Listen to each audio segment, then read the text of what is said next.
నమస్కారం అండి. ఈనాటి కమ్మని కథ పేరు పీడ వదిలింది. వినిపిస్తున్నది మీ విజయభాస్కర్. ఒక అడవిలో జంతువులన్నీ హాయిగా జీవిస్తున్నాయి. ఒక రోజున ఎక్కడి నుంచో ఓ సింహం అడవిలోకి ప్రవేశించింది. ఇంకేముంది, అప్పటి నుంచి జింకలు, కుందేళ్ళు వంటి జంతువులను వేటాడి తినడం ప్రారంభించింది. దీనితో అడవిలోని జంతువుల సంఖ్య తగ్గుతూ వస్తుంది. జంతువులన్నీ సమావేశమై సింహం పీడ ఎలా వదిలించుకోవాలా అని ఆలోచించాయి. చివరికి ఒక తెలివైన కుందేలు ఆ బాధ్యతను తన భుజాలపైకెత్తుకుంది. అది ఒకరోజు ధైర్యంగా సింహం ఎదుట నిల్చుని, సింహరాజా, ఈ అడవిలోకి మరో సింహం అడుగుపెట్టింది.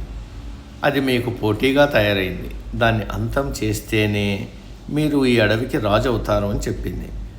కొత్త సింహం ఉండే ప్రాంతానికి తీసుకెళ్తాను అని చెప్పి ఒక కొండ గుహ వద్దకు తీసుకెళ్ళింది. ఆ గుహ లోపలే సింహరాజా ఆ కొత్త సింహం నివసిస్తూ ఉంది, దాన్ని అంతం చేయండి అని రెచ్చగొట్టింది. సింహం కోపంగా గుహ లోపలికి వెళ్ళి గర్జించింది.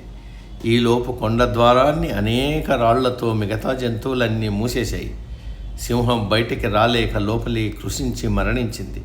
దాని పీడ విరగడవడంతో కుందేళ్ళు, జింకలు, కోతులు, నెమళ్ళు అన్నీ ఆనందంగా నృత్యాలు చేశాయి.